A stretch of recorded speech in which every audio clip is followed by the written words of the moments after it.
नमस्कार दोस्तों, स्वागत है आपका हमारे YouTube चैनल पे। दोस्तों, 12 ज्योतिर्लिंगों में से एक पवित्र वैद्यनाथ शिवलिंग झारखंड के देवधर में स्थित है। इस जगह को लोग बाबा बैद्यनाथ धाम के नाम से भी जानते हैं। कहते हैं भोलेनाथ यहाँ आने वाले सभी व्यक्तियों की मनोकामना पूर्ण करते हैं। इसीलिए इस शिवलिंग को कामना लिंग भी कहा जाता है। 12 ज्योतिर्लिंगों के लिए कहा जाता है कि जहाँ जहाँ महादेव साक्षात प्रकट हुए वहाँ ये स्थापित की गई। इसी तरह पुराणों में वैद्यनाथ ज्योतिर्लिंग की भी एक कथा है जो लंकापति रावण से जुड़ी हुई है। तो चलिए जानते हैं बाबा बैद्यनाथ धाम की कथा के बारे में। भगवान शिव के भक्त रावण और बाबा बैद्यनाथ की कहानी बड़ी निराली है। पौराणिक कथा के अनुसार दशानन रावण भगवान शंकर को प्रसन्न करने के लिए हिमालय पर तप कर रहा था। वह एक एक करके अपने सिर काटकर शिवलिंग पर चढ़ा रहा था। 9 सिर चढ़ाने के बाद जब रावण 10वां सिर काटने वाला था तो भोलेनाथ ने प्रसन्न होकर उसे दर्शन दिए और उससे वर मांगने के लिए कहा। तब रावण ने कामना लिंग को ही लंका ले जाने का वरदान मांग लिया। रावण के पास सोने की लंका के अलावा तीनों लोकों में शासन करने की शक्ति तो थी ही, साथ ही उसने कई देवता, यक्ष और गंधर्वों को कैद करके लंका में रखा हुआ था। इस वजह से रावण ने यह इच्छा जताई कि भगवान शिव कैलाश को छोड़कर लंका में रहें। महादेव ने उसकी इस मनोकामना को पूर्ण तो किया, पर साथ ही एक शर्त भी रख दी। उन्होंने कहा कि अगर तुमने शिवलिंग के रास्ते में कहीं भी इसको कहीं रखा तो मैं फिर वहीं रह जाऊंगा और नहीं उठूंगा। रावण ने शर्त मान ली। इधर भगवान शिव की कैलाश छोड़ने की बात सुनते ही सभी देवता चिंतित हो गए।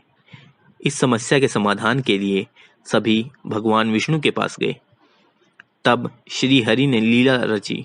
भगवान विष्णु ने वरुण देव को आचमन के जरिए रावण के पेट में घुसने के लिए कहा। इसलिए जब रावण आचमन करके शिवलिंग को लेकर श्रीलंका की ओर जा रहा था तो देवघर के पास उसे लघुशंका लगी। ऐसे में रावण एक ग्वाले को शिवलिंग देकर लघुशंका करने चला गया। कहते हैं उस बैजू नाम के ग्वाले के रूप में भगवान विष्णु थे। इस वजह से भी यह तीर्थ स्थान बैजनाथ धाम और रावणेश्वर धाम दोनों नामों से विख्यात है। इधर बैजू ने शिवलिंग धरती पर रख दिया तथा रावण के आने पर बहाना बनाया कि शिवलिंग काफी भारी था। रावण की लाख कोशिशों के बाद भी शिवलिंग उठा नहीं। तब उसे भी भगवान की यह लीला समझ में आ गई और वह क्रोधित शिवलिंग पर अपना अंगूठा गाड़ कर चला गया। उसके बाद ब्रह्मा, विष्णु आदि देवताओं ने आकर उस शिवलिंग की पूजा की।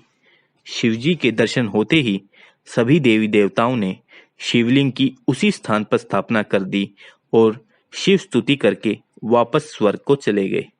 तभी से महादेव कामना लिंग के रूप में देवघर में विराजते हैं। चक्र के पुराणों के अनुसार भगवान विष्णु के सुदर्शन चक्र के प्रहार से मां शक्ति के हृदय का भाग यहीं पर कटकर गिरा था। बैद्यनाथ दरबार माता शक्ति के 51 शक्तिपीठों में से एक है। कहते हैं शिव और शक्ति के इस मिलन स्थल पर ज्योतिर्लिंग की स्थापना स्वयं देवताओं ने की थी। बैद्यनाथ धाम के बारे में कहा जाता है कि यहाँ मांगी गई मनोकामना देर से ही सही लेकिन पूर्ण अवश्य होती है। भगवान श्री राम और महाबली हनुमान जी ने श्रावण मास में यहाँ कावड़ यात्रा भी की थी। बैद्यनाथ धाम में स्थित भगवान भोले शंकर का ज्योतिर्लिंग यानी शिवलिंग नीचे की तरफ से दबा हुआ है। शिव पुराण और पद्म पुराण के पाताल खंड में इस ज्योतिर्लिंग की महिमा गाई गई है। मंदिर के निकट एक विशाल तालाब स्थित है। बाबा बैद्यनाथ का मुख्य मंदिर सबसे पुराना है, जिसके आसपास और भी अनेकों अन्य मंदिर बने हुए हैं। भोलेनाथ का मंदिर माता पार्वती जी के मंदिर के साथ जुड़ा हुआ है।